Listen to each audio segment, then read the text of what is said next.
Республика готовится к большому празднику по случаю 250-летия единения Ингушетии с Россией. Праздничные торжества будут сосредоточены на стадионе Дьяково в Сунже. Накануне там прошло совещание во главе с председателем правительства Ингушетии Владимиром Сластениным по теме организации и проведения одного из самых важных событий в жизни республики.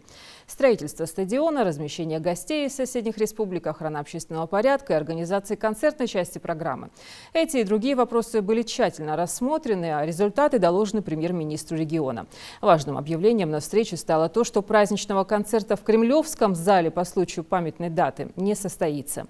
Такое решение принял глава Ингушетии, учитывая ситуацию с коронавирусом. К тому же организаторы просят жителей республики отнестись с пониманием к тому, что в день праздника стадион не сможет принять всех желающих. Но переживать не стоит, в городах будут установлены большие экраны, и каждый сможет наблюдать за праздничным мероприятием. Праздник будет проходить 10 числа. Начнется он с авиационного шоу, которое будут показывать группа самолетов «Стрижи». Затем праздник медленно перейдет на стадион Сунжа, где будет гала-концерт, представление. Мы пригласили всех гостей нашего федерального округа.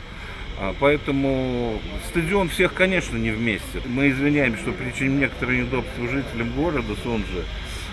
Но все увидят этот праздник, и вечером он завершится праздничным фейерверком, который будет подан отсюда с гор Белая Глинка, которые будут видны, я думаю, всей республике.